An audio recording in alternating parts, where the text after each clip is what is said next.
Praise Lord. ദൈവനാമം മഹത്വപ്പെടുമാറാകട്ടെ. നാം കഴിഞ്ഞ ദിവസങ്ങളിൽ ദൈവവചനത്തിൽ നിന്ന് ധ്യാനിച്ചു കൊണ്ടിരുന്ന ആ വിഷയത്തിൻ്റെ വിശദമായ ബോധ്യത്തിനു വേണ്ടി മറ്റൊരു കഥാപാത്രത്തെ കൂടെ കൊണ്ടുവരുന്നു.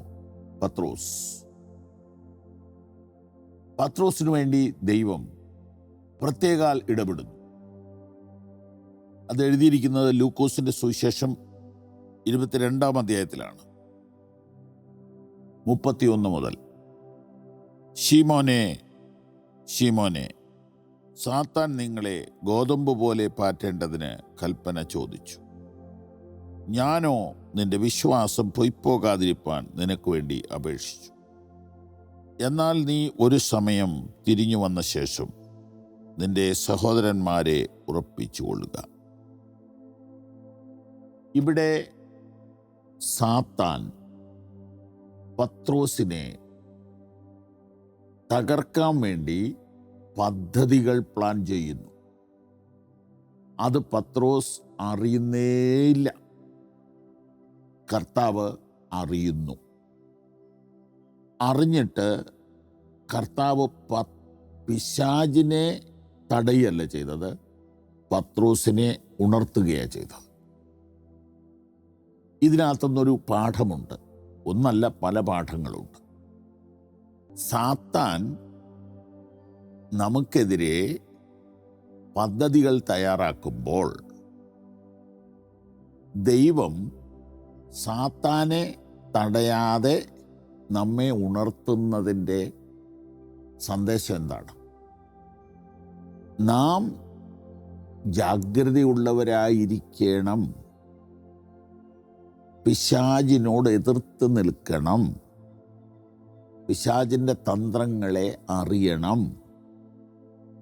ദൈവത്തിൻ്റെ സംരക്ഷണം കൊണ്ടും മാത്രമല്ല, നിങ്ങളുടെ സമർപ്പണം കൊണ്ടും നിങ്ങൾ സാത്താനെ ജയിക്കണം. ദൈവത്തിൻ്റെ സംരക്ഷണം ഇല്ലെങ്കിൽ നമ്മുടെ സമർപ്പണം കൊണ്ടും രക്ഷപ്പെടില്ല. പക്ഷെ ദൈവത്തിൻ്റെ സംരക്ഷണം ഉള്ളപ്പോൾ തന്നെ നമ്മുടെ ഉത്തരവാദിത്വങ്ങൾ നാം നിർവഹിക്കണം. മറ്റൊരു സന്ദേശം ഇതിലുള്ളത്, സാത്താൻ നമുക്കെതിരെ കോപ്പ് കൂട്ടുന്നത് നമ്മൾ അറിയണമെന്നില്ല, കർത്താവ് അറിയുന്നത് പോലെ. എന്നാൽ നമുക്ക് കുറച്ചുകൂടെ ജാഗ്രതാ പ്രാർത്ഥനയുണ്ടെങ്കിൽ നമ്മൾ അറിയും. അതില്ലാത്തത് കൊണ്ടാണ് നമ്മൾ പലപ്പോഴും സിഗ്നലുകളില്ലാതെ പോകുന്നത്. ശീമോനെ, സാത്താൻ ഇങ്ങനെ ഒരു പ്രോജക്റ്റ് ഒരുക്കുന്നുണ്ട് കേട്ടോ, ചതിയാണ്, നീ വീഴരുത്. പക്ഷെ പത്രോസ് എന്ന പാവം മനുഷ്യൻ, നഗളി എന്ന് ഞാൻ പറഞ്ഞാൽ ക്ഷമിക്കണം, അദ്ദേഹം ചാടിക്കേറി കർത്താവിനോട് പറയുക, ഞാൻ രക്തസാക്ഷിയാകാൻ ഒരുങ്ങിയിരിക്കുക, അതുകൊണ്ട് എന്നെ സാത്താൻ ഒന്നും ചെയ്യാൻ പറ്റില്ല. അതാണ് അവിടുത്തെ അർത്ഥം. അപ്പോൾ കർത്താവ് ചിരിച്ചു കാണും മനസ്സിൽ.